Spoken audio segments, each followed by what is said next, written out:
Do you believe love can blind us to the truth? In Sarah's case, a seasoned detective, passion led her down a dark and fatal path.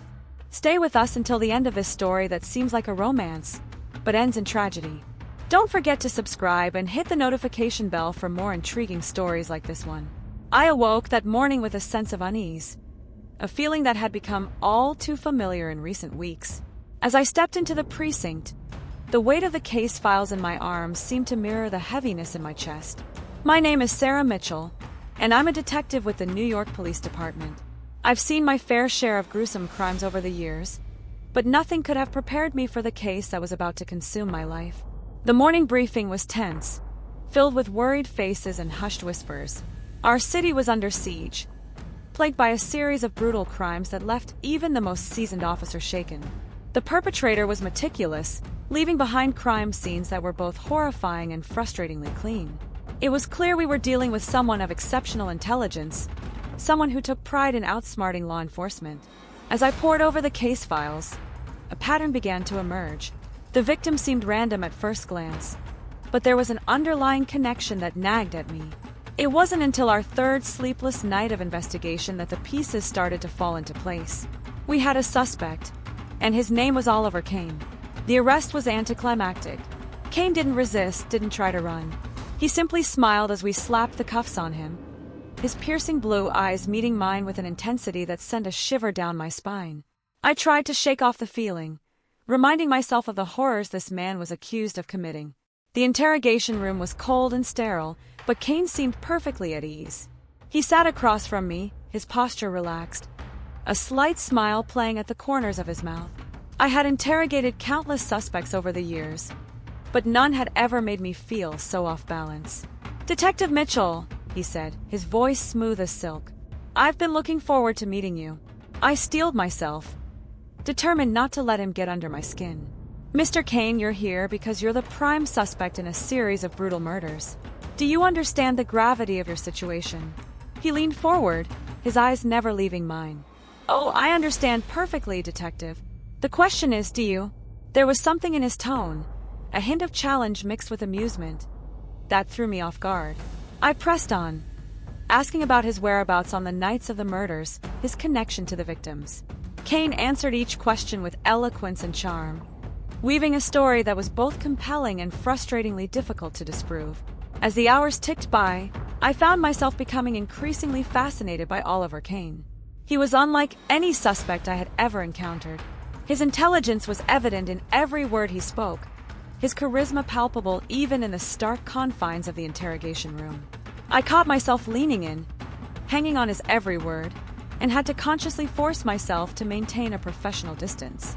It was during a brief break in the interrogation that my partner, Detective John Rodriguez, pulled me aside. "Sarah, what's going on in there?" he asked, concern etched on his face. "You're letting him lead the conversation. He's playing you." His words stung, but I knew there was truth to them.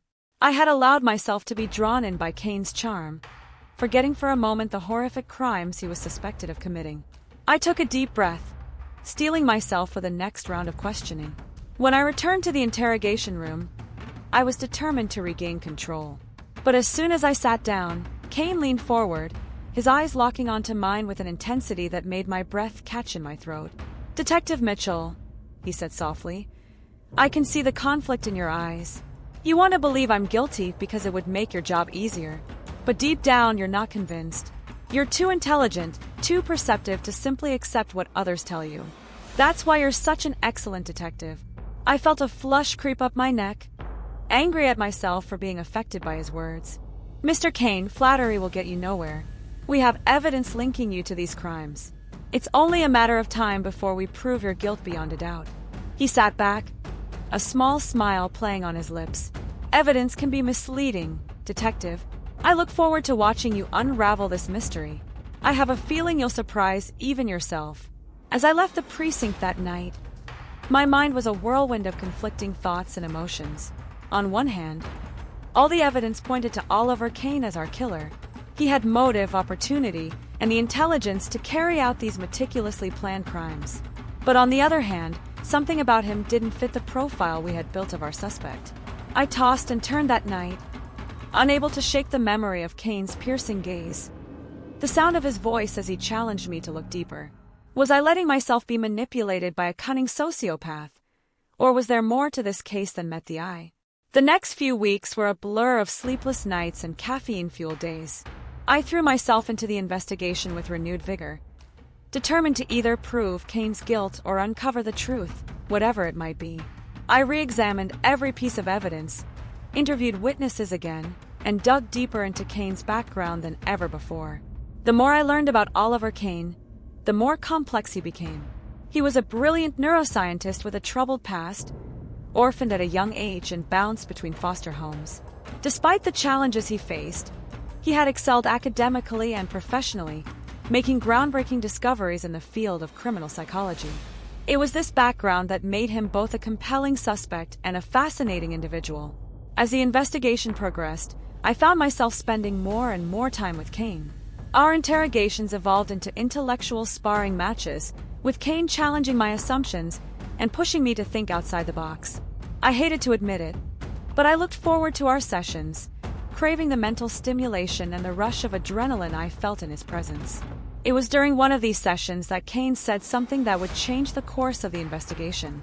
"Detective Mitchell," he began, his voice low and intense, "have you considered the possibility that these crimes are not the work of a single individual, but rather a carefully orchestrated performance designed to challenge the very foundations of your justice system?" I scoffed at first, dismissing his words as another attempt to mislead us. But as I lay in bed that night, Kane's theory nagged at me. What if he was right? What if we had been looking at this all wrong from the beginning?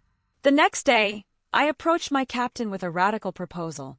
I wanted to bring Kane in as a consultant on the case. The idea was met with skepticism and outright hostility from some of my colleagues, but I was convinced it was the right move. If Kane was innocent, his insights could be invaluable.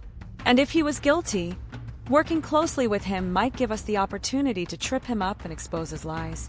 To my surprise, the captain agreed, though not without strict conditions. Kane would be under constant surveillance, and all of his contributions to the case would be thoroughly vetted. It was a risky move, but I was willing to stake my reputation on it. The day Oliver Kane walked into the precinct as a consultant rather than a suspect was surreal. The tension in the air was palpable as he moved through the bullpen, every eye following his progress. I could feel the disapproval radiating from my colleagues, but I stood firm in my decision. Working with Kane was both exhilarating and terrifying. His brilliant mind brought new perspectives to the case, uncovering leads we had overlooked and connections we had missed.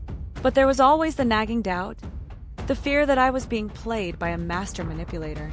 As the weeks turned into months, the case began to take unexpected turns. Evidence that had once seemed rock solid began to crumble under closer scrutiny. New suspects emerged, and the web of connections grew ever more complex. Through it all, Oliver Kane remained at the center, an enigmatic figure who seemed to hold the key to unraveling the mystery.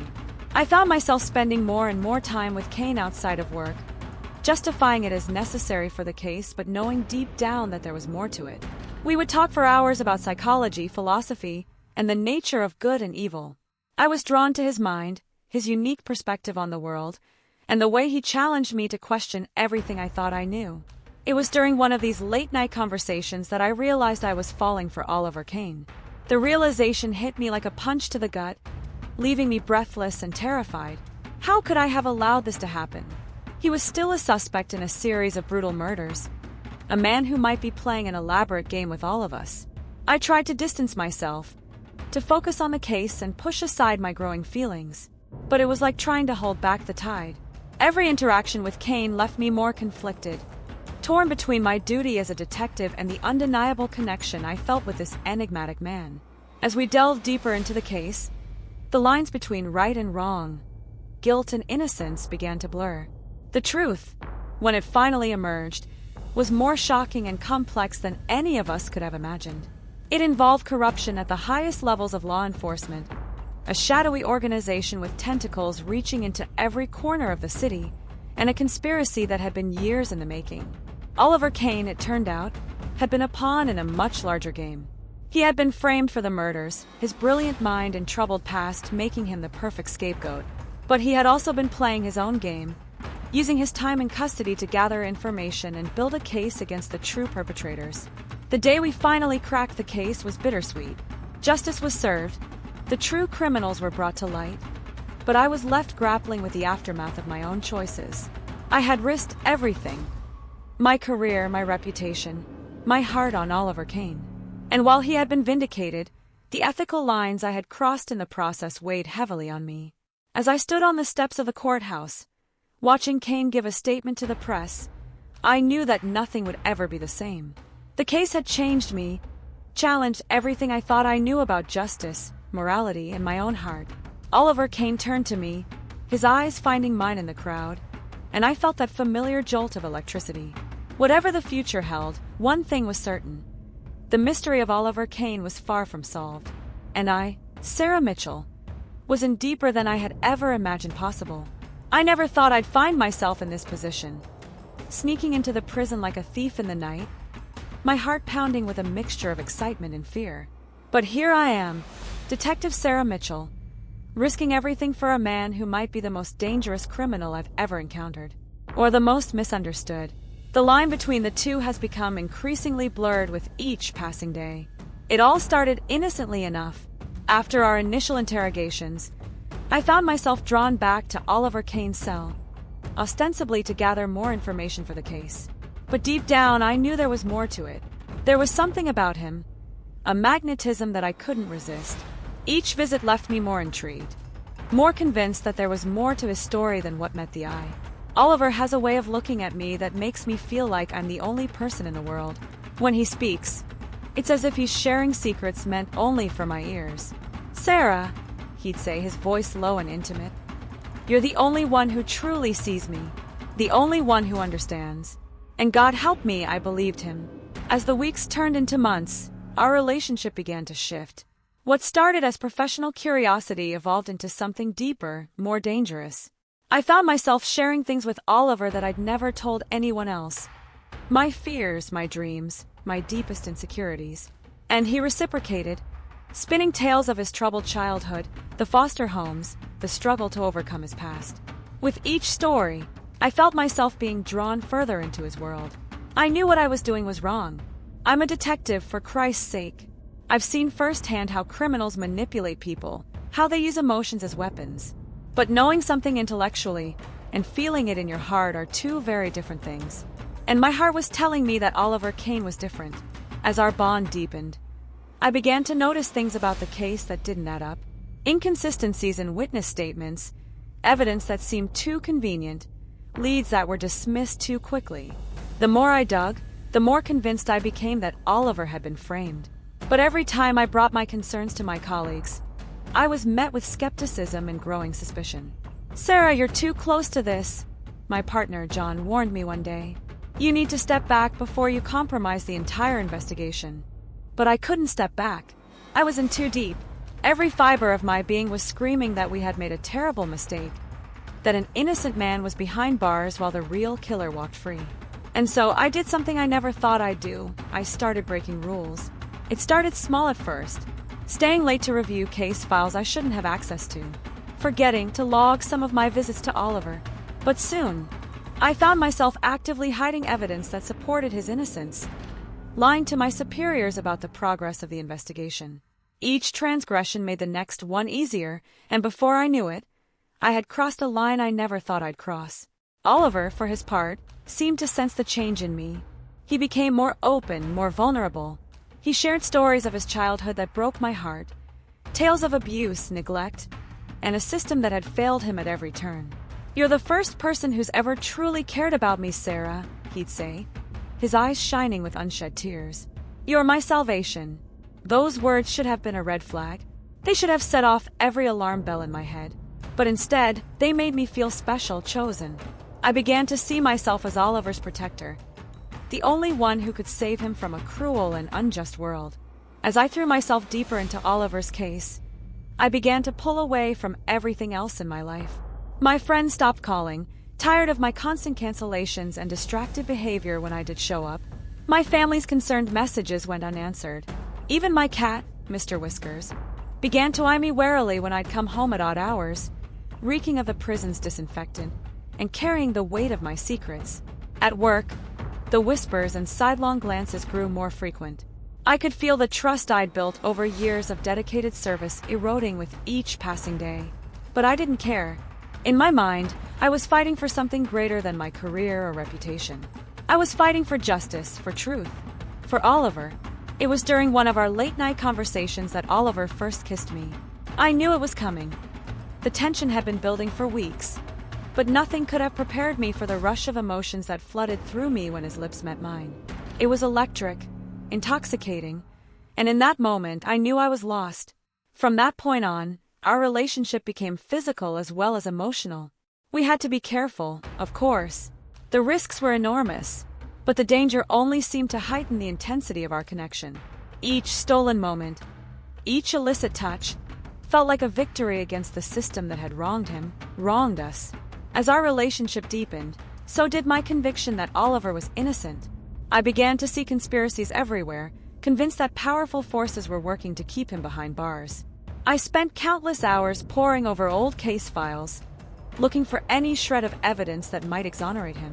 And when I couldn't find what I was looking for, I began to consider more drastic measures. It started with small favors, smuggling in books or treats that weren't allowed. But soon Oliver began to ask for more. Information about the investigation, details about security procedures, names of witnesses.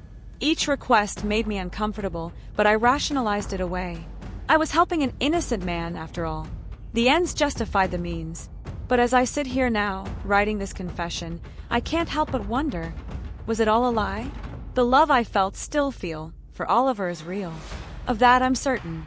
But was it built on a foundation of manipulation and deceit? Did he see in me a vulnerable target, a means to an end, and craft his persona accordingly? The doubt gnaws at me, even as I continue to fight for his freedom. I've sacrificed everything. My career, my relationships, my integrity, for this man. And yet, there's a small voice in the back of my mind that whispers, "What if you're wrong?" I try to silence that voice, to focus on the task at hand. But it's getting harder with each passing day. The walls are closing in.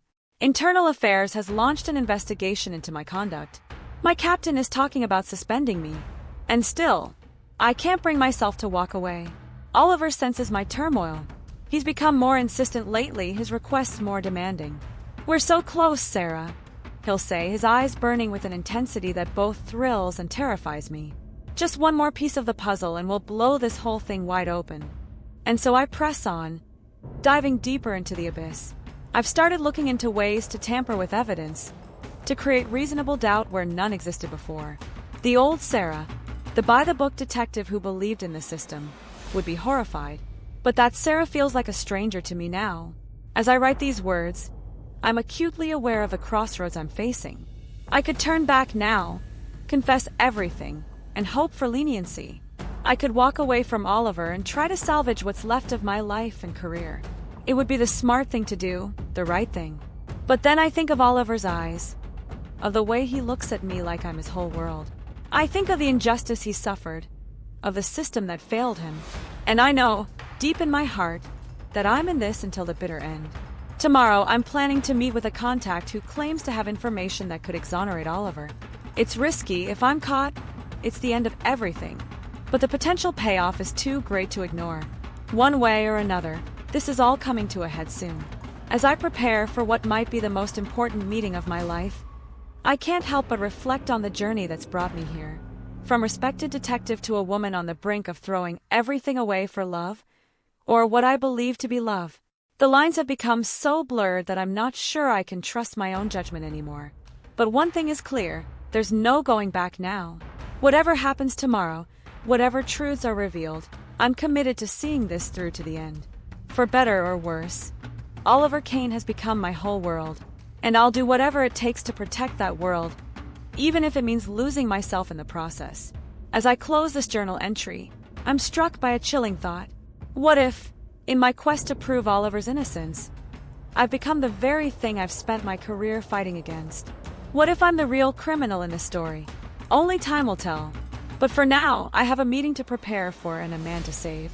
Whatever the cost, I can still feel the weight of the evidence folder in my hands, The way my fingers trembled as I opened it. I'd been searching for months, chasing every lead, every whisper of a clue that might exonerate Oliver. And finally, I thought I'd found it. A crucial piece of evidence that had been overlooked, buried beneath layers of bureaucracy and incompetence. My heart was racing as I pored over the documents, a mixture of excitement and vindication coursing through my veins. This was it. The key to Oliver's freedom. The proof of his innocence that I'd staked my entire career, my entire life on finding. But as I delved deeper into the files, my excitement turned to confusion, then to a creeping sense of dread. Something wasn't right. The more I read, the more my carefully constructed narrative began to crumble. Inconsistencies emerged, timelines shifted, and a terrible truth began to take shape. I felt like I was watching a house of cards collapse in slow motion, powerless to stop it. It was there in black and white, irrefutable evidence linking Oliver to not just one, but several of the crimes he'd been accused of. DNA matches, witness statements that had been suppressed, financial records showing suspicious transactions. My mind reeled as I tried to process what I was seeing. How could I have been so blind? How could I have let myself be so thoroughly deceived? I spent the next 48 hours in a daze, barely eating or sleeping, as I combed through every piece of evidence we had. With each new revelation, the pit in my stomach grew deeper. Oliver Kane, the man I'd fallen in love with, the man I'd risked everything for, was guilty. Not just guilty, but a cold, calculating killer who had played me for a fool. When I finally worked up the courage to confront him, I felt like I was walking to my own execution. The prison corridor seemed longer than ever, each step bringing me closer to a truth I wasn't sure I was ready to face. Oliver was waiting for me in the visitation room, that familiar smile playing on his lips. But now, instead of warmth, all I felt was a chill running down my spine. "Sarah," he said, his voice as smooth and captivating as ever. "I've missed you. What's wrong? You look like you've seen a ghost." I slid the folder across the table to him, my voice barely above a whisper. "I know, Oliver. I know everything." For a moment, just a fraction of a second, I saw something flicker in his eyes. Surprise? Fear? But then it was gone, replaced by a coldness I'd never seen before. His entire demeanor changed. The mask of a charming, misunderstood man falling away to reveal something altogether more sinister. "Well," he said, leaning back in his chair with a smirk, "I suppose it was only a matter of time. I have to admit, you lasted longer than I expected. Most people are so disappointingly easy to manipulate." His words hit me like a physical blow. I felt sick, humiliated, angry, but most of all, I felt a deep, aching sense of loss. Not just for the man I thought I loved, but for the person I thought I was. How could I, a seasoned detective, have fallen for such an obvious ploy? "Why?" I managed to choke out. "Why did you do this to me?" Oliver's laugh was cold, devoid of any real humor. "Oh, Sarah. Sweet, naive Sarah. Why does anyone do anything? Because I could? Because it was fun. And because you were so perfectly positioned to be useful to me. A detective with a hero complex and a weakness for broken men? You were practically gift-wrapped." Each word was like a knife, twisting in my gut. But as he spoke, something else began to stir within me. Anger, rage, a burning desire to see justice done. To make him pay for what he'd done, not just to me, but to all of his victims. "You won't get away with this," I said, my voice stronger now. "I'll make sure you rot in here for the rest of your life." But Oliver just smiled, that infuriatingly confident smile that had once made my heart race. "Oh, I don't think so, Sarah. You see, you're in far too deep now. How do you think it will look when people find out that a respected detective has been carrying on an affair with a suspected serial killer? That she's been tampering with evidence, obstructing justice? No, I think you'll find that your options are rather limited." And then, to my horror, he began to outline a plan. A plan for escape. One that required my help. He spoke of freedom, of a new life together, far away from the reach of the law. His words were honeyed poison, seeping into my mind despite my best efforts to resist. I'd like to say that I shut him down immediately, that I stood up and walked out of that room with my head held high. But the truth is I listened. God help me, I listened. Because even after everything, some small, broken part of me still loved him. Still wanted to believe that there was good in him, that we could somehow make this right. 4 days after that meeting, I was a wreck. I couldn't eat, couldn't sleep. I'd stare at my reflection in the mirror and wonder who the hell I was looking at. The woman staring back at me was a stranger, hollow-eyed, pale, with the haunted look of someone who's lost everything. I knew what I had to do. I knew the right thing, the only thing, was to turn Oliver in, to confess everything to my superiors. But every time I picked up the phone, every time I started to write out a statement, I froze. The thought of losing everything, my career, my freedom, my identity, was paralyzing. And so, against every instinct, against everything I believed in, I found myself going along with Oliver's plan. I smuggled him information about guard rotations, about weak points in the prison security. I arranged for money to be transferred to offshore accounts. With each step, I told myself it was the last time, that I'd put a stop to it all tomorrow. But tomorrow never came. It wasn't until the night before the planned escape that reality finally hit me. I was sitting in my apartment, a burner phone in one hand and a glass of whiskey in the other, when I caught sight of an old photo. It was me, fresh out of the academy, standing proud in my uniform. The woman in that photo looked back at me with eyes full of hope and determination, ready to take on the world and fight for justice. In that moment, something inside me broke. Or maybe it was something healing. A part of me I thought was lost forever finally reasserting itself. Either way, I knew what I had to do. With shaking hands, I picked up my regular phone and dialed a number I knew by heart. "Captain," I said when he answered, my voice surprisingly steady. "I need to talk to you. It's about Oliver Kane. And it's about me." The next few hours were a blur. I confessed everything.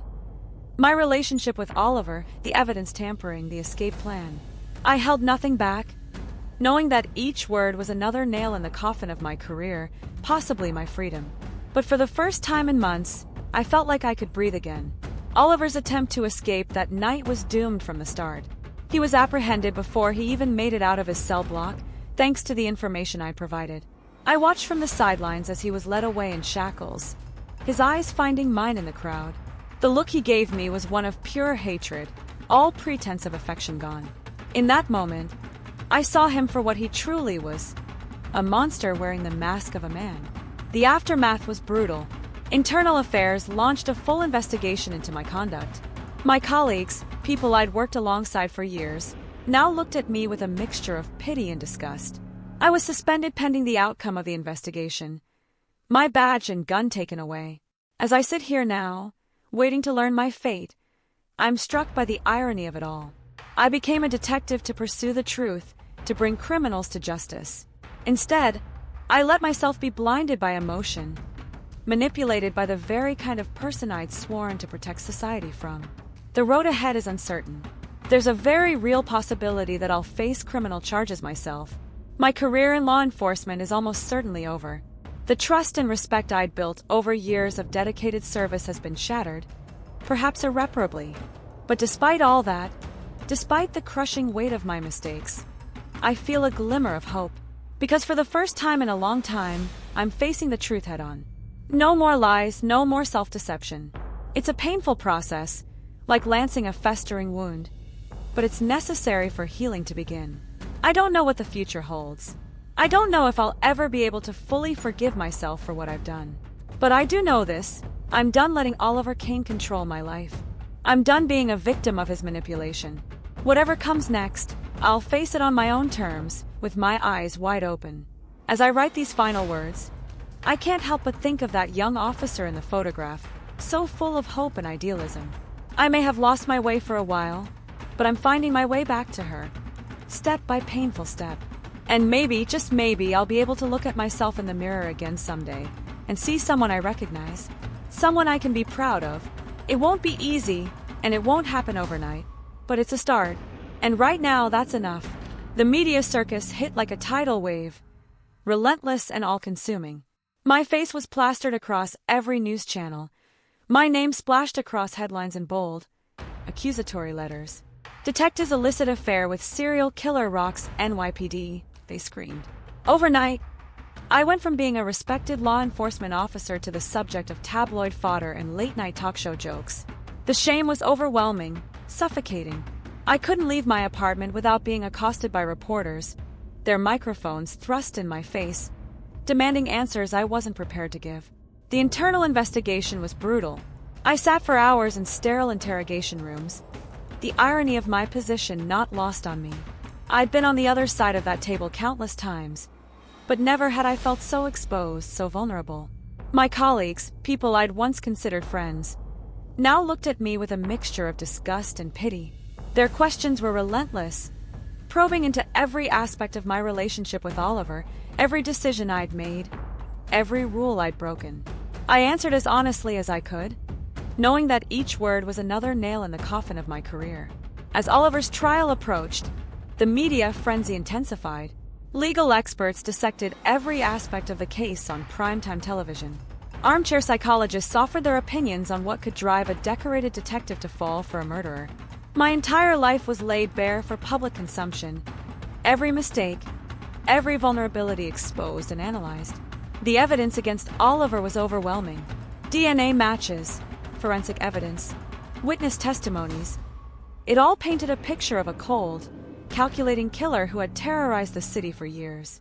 As I sat in the courtroom, listening to the prosecutor lay out the case, I felt a sickening mix of relief and despair. Relief that justice was finally being served, that Oliver would pay for his crimes. But also a crushing despair at my own complicity, at how easily I'd been manipulated into aiding and abetting a monster. The day before the verdict was to be announced, I received a message from Oliver's lawyer. He wanted to see me. Every instinct screamed at me to refuse, to cut all ties and never look back. But there was a part of me, a small, broken part, that needed closure. And so, against my better judgment, I agreed to one final meeting. The prison visiting room was cold and sterile, much like the first time I'd interrogated Oliver all those months ago. But this time, as he was let in, shackled and dressed in prison orange, I saw him clearly for the first time. Gone was the charming, misunderstood man I'd fallen for. In his place sat a predator, his eyes cold and calculating as they met mine. "Sarah," he said, his voice as smooth as ever. "I knew you'd come. You always were a sucker for lost causes." I steeled myself, determined not to let him get under my skin again. "What do you want, Oliver? Haven't you done enough damage?" He leaned forward, his eyes never leaving mine. "I wanted to see you one last time, to remind you of what we had, what we could still have. It's not too late, you know. With your testimony, we could still turn this around. We could be together, just like we planned." For a moment, just a fraction of a second, I felt the old pull, the desire to believe him, to lose myself in his lies once more. But then I remembered the evidence I'd seen, the lives he'd destroyed, the way he'd manipulated and used me. And in that moment, any lingering doubt, any residual feeling I had for him evaporated. "No, Oliver," I said, my voice steady and clear. "There is no we. There never was. You're a killer, a manipulator, and I was your willing pawn. But not anymore. I hope you rot in here for the rest of your life." The mask slipped then, just for an instant, and I saw the rage and hatred beneath. But then it was gone, replaced by a cold smirk. "Oh, Sarah, you really think you're free of me? You'll never be free. Every time you close your eyes, every time you look in the mirror, you'll see me. You'll remember how easily you threw away everything you believed in for me. I'll always be a part of you." I stood up, my hands shaking but my resolve firm. "Goodbye, Oliver. I won't be seeing you again." As I walked out of that room, I felt a weight lift from my shoulders. It wasn't over, not by a long shot. But for the first time in months, I felt like I could breathe again. The verdict came down the next day. Guilty on all counts. Oliver Kane was sentenced to life in prison without the possibility of parole. As I watched him being led away, his eyes found mine in the crowd one last time. There was no emotion there, no hint of the man I thought I'd known. Just cold, empty calculation. In that moment, I knew I'd made the right choice. The aftermath of the trial was brutal. I was forced to resign from the NYPD. My badge and gun turned in for the last time.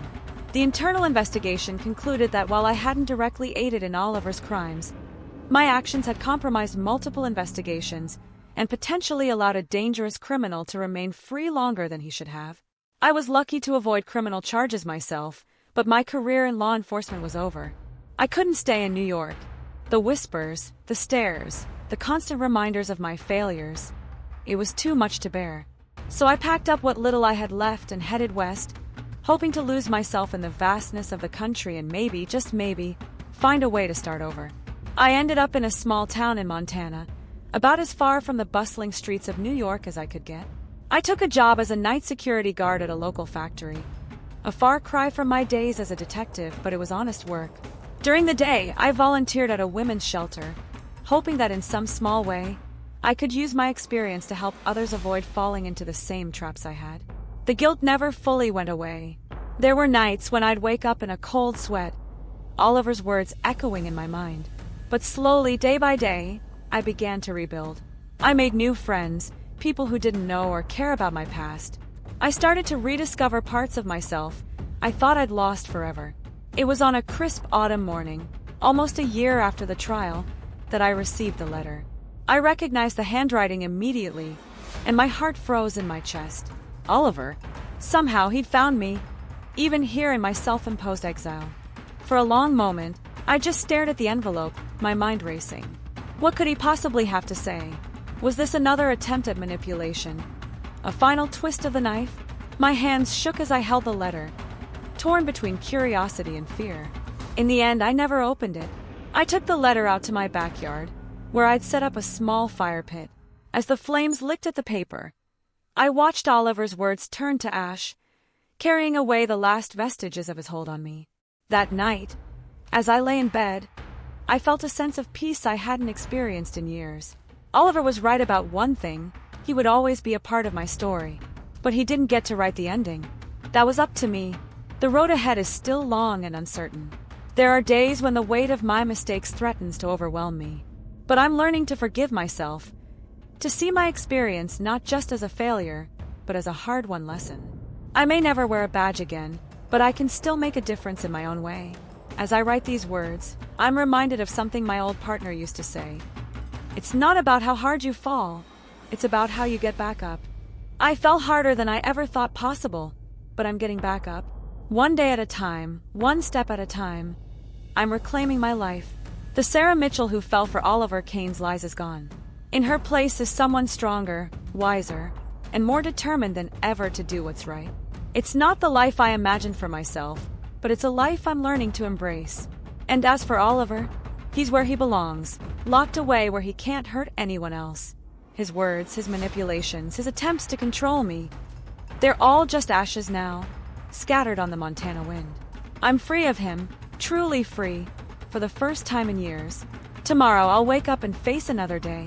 I'll go to work, I'll volunteer at the shelter, I'll continue to rebuild my life brick by brick. And maybe, just maybe, I'll be able to look at myself in the mirror and see someone I recognize again. Someone I can be proud of. It's a long road ahead, but I'm ready to walk it. Because now I know the truth. The greatest prison isn't made of steel bars and concrete walls. It's the one we build in our own minds. And I finally found the key to my freedom. It's been 5 years since the trial that changed everything. And I still wake up some nights in a cold sweat, the echoes of Oliver's voice ringing in my ears. The dreams are less frequent now, but they still come. Reminders of a past I can never fully escape. Here in Montana, far from the bustling streets of New York and the ghosts that haunt them, I've been trying to piece together a new life. It's not easy, and some days the weight of my mistakes threatens to crush me, but I'm learning to carry it. The small town I now call home has been a sanctuary of sorts. Most people here don't know my story, and those who do have been kind enough not to pry. I found a routine that brings me some measure of peace. My night security job, volunteering at the women's shelter, long walks in the nearby mountains where the vastness of the landscape helps put my troubles in perspective. But the journey to inner peace is a long and winding one, and I'm still very much on that road. There are moments when I catch a glimpse of my reflection in a store window or a mountain stream, and I barely recognize the woman staring back at me. The sharp edges of the ambitious detective I once was have been softened by time and hardship. There's a weariness in my eyes that wasn't there before, but also a hard-won wisdom. I'm not the same Sarah Mitchell who fell for Oliver Kane's manipulations, and some days that feels like both a blessing and a curse. News from New York still trickles in, carried by old colleagues who occasionally reach out, or headlines that catch my eye. The fallout from my case was far-reaching, shaking the NYPD to its core. I heard they've implemented new protocols for detective-suspect interactions, mandatory psychological evaluations, and stricter oversight of ongoing investigations. Part of me is glad that some good came out of my mistakes, that perhaps future detectives will be better protected from falling into the same traps I did. But another part of me aches, knowing that my legacy in the department I once loved will always be tainted by scandal. The investigation into my involvement with Oliver was thorough and merciless. Every aspect of my life was scrutinized, every decision questioned. In the end, they concluded what I had known all along, that I had acted alone, blinded by a toxic mixture of misplaced love and professional arrogance. There was a strange relief in having it all laid bare, in no longer having to carry the weight of secrets. But the damage to my reputation, to the trust placed in me by the public and my colleagues, was irreparable. Sometimes, in my darker moments, I wonder about Oliver. Is he still weaving his web of lies and manipulation behind bars? Has he found new victims to ensnare with his charm and false vulnerability? Reports filter through. Whispers of his influence over other inmates, of guards who seem a little too eager to do him favors. It seems his capacity for manipulation knows no bounds, not even the walls of a maximum security prison. There's a sick fascination in imagining him there, like watching a venomous snake in a glass enclosure, beautiful and deadly. But I try not to dwell on those thoughts. Oliver Kane has already taken too much from me, and I refuse to let him occupy any more space in my mind than absolutely necessary. Instead, I focus on the present, on the small ways I can make a difference in my new life. At the women's shelter, I share my story, not all of it, but enough to serve as a warning, a cautionary tale about the dangers of manipulation and the importance of trusting one's instincts. It's painful to relive those memories, but if it helps even one woman avoid a similar fate, then perhaps some good can come from my mistakes. The process of rebuilding trust, not just with others, but with myself, has been the most challenging aspect of this new chapter in my life. For so long, I prided myself on my judgment, my ability to read people and situations. Oliver shattered that confidence, leaving me questioning every instinct, second-guessing every decision. Learning to trust myself again has been a slow, often painful process, but I'm getting there one day at a time. There have been setbacks, of course, moments of weakness where I've found myself Googling Oliver's name, hungry for any scrap of information about his life behind bars. Days when the guilt and shame threaten to overwhelm me, when the simple act of getting out of bed feels like an insurmountable challenge. But I've learned to weather these storms, to reach out for help when I need it, to be kinder to myself in my moments of vulnerability. My family, once a source of unwavering support, remains a complicated presence in my life. They stood by me through the trial and its aftermath, but I can see the pain and disappointment in their eyes when we speak. Our conversations are stilted, filled with awkward pauses and carefully avoided topics. I know they love me, but I also know that they struggle to reconcile the daughter they raised with the woman who fell for a serial killer's lies. It's a rift that may never fully heal, another casualty of my misplaced trust in Oliver. As for romance, that's a bridge I haven't been able to cross yet. The thought of opening myself up to another person, of being vulnerable in that way, still fills me with a paralyzing fear. I've had offers, kind men who see a broken woman they think they can fix, but I always find a reason to keep them at arm's length. Maybe someday I'll be ready to let someone in again, but for now, I'm focused on healing the relationship with myself. There are good days, though. Days when the Montana sun warms my face, and I feel a glimmer of the old Sarah, the one who believed in justice and her ability to make a difference in the world. On those days, I allow myself to hope for a future where my past doesn't define me, where I can use my experiences to help others without being consumed by them. I've started writing, pouring my story onto pages in the hope that someday it might serve as a warning, a roadmap for others who find themselves lost in the labyrinth of manipulation and deceit. It's therapeutic in a way I never expected, allowing me to confront my demons on my own terms, to reshape the narrative of my life in a way that feels authentic and empowering. As I sit here now, watching the sun set over the mountains, I'm struck by how far I've come and how far I still have to go. The Sarah Mitchell who fell for Oliver Kane's lies is gone, replaced by someone more cautious, more introspective, but also more resilient. I carry the scars of my past, but I'm learning that they don't have to define my future. Tomorrow, I'll wake up and face another day. I'll go to work, I'll volunteer at the shelter, I'll continue to rebuild my life brick by brick. And maybe, just maybe, I'll be one step closer to forgiving myself, to finding the peace that has eluded me for so long.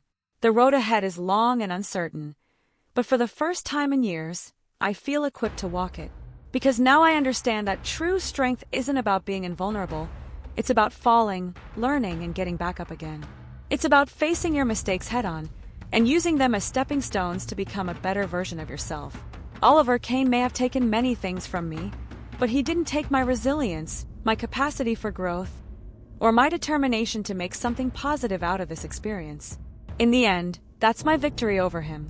Not a dramatic courtroom showdown or a cinematic moment of triumph, but the quiet, daily act of choosing to move forward, to heal, to live. As the last light fades from the sky, I take a deep breath, feeling the cool Montana air fill my lungs. Tomorrow is a new day, another chance to rewrite my story.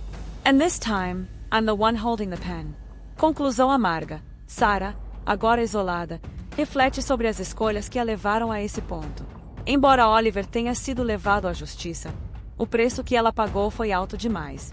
As I sit here, watching the sun dip below the Montana mountains, painting the sky in hues of orange and purple, I can't help but reflect on the twisted path that led me to this moment. My name is Sarah Mitchell, and my story is a cautionary tale of love, deception, and the dangerous power of illusion. It's been 7 years since the trial that shattered my world, and while the wounds have begun to heal, the scars remain, a constant reminder of how easily one can lose everything in pursuit of a beautiful lie. I often find myself wondering how it all went so wrong. I was once a respected detective, known for my sharp instincts and unwavering dedication to justice. I had a promising career ahead of me, a supportive family, and a sense of purpose that defined my every waking moment. But all of that crumbled the day I met Oliver Kane. Even now, years later, I can still recall the exact moment our eyes met across the interrogation room. There was something in his gaze, a vulnerability, a depth of emotion that seemed to call out to me. I should have recognized it for what it was, a carefully crafted mask designed to ensnare the unwary.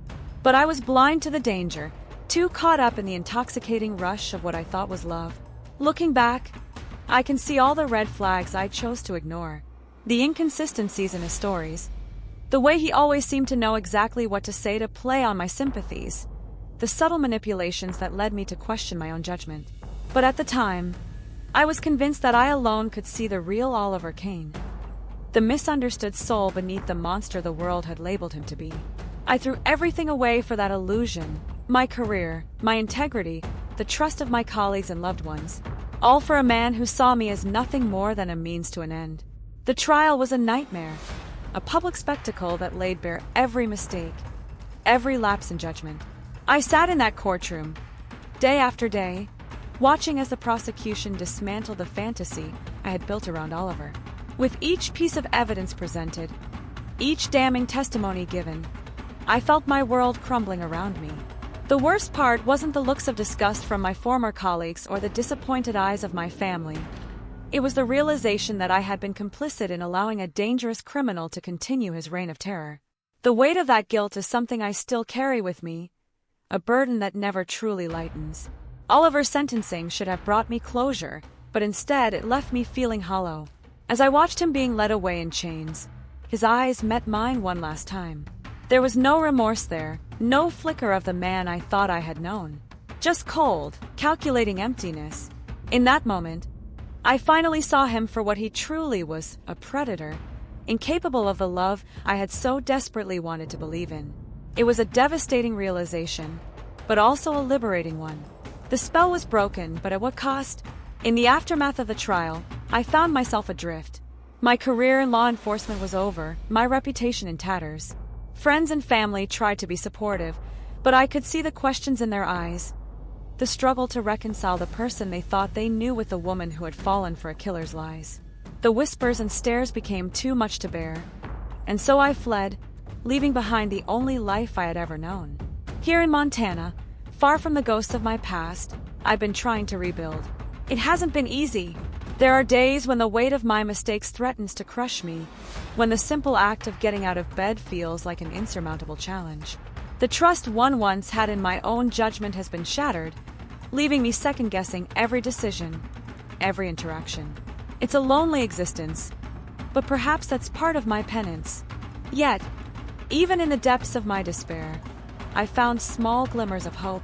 Working at the women's shelter has given me a sense of purpose, a chance to use my experiences to help others avoid falling into the same traps I did. When I share my story with the women there, I see recognition in their eyes, the same vulnerability, the same desperate need to believe in love that led me astray.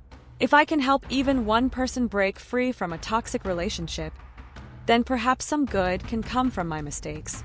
Writing has become a form of therapy for me, a way to exorcise the demons that still haunt my dreams.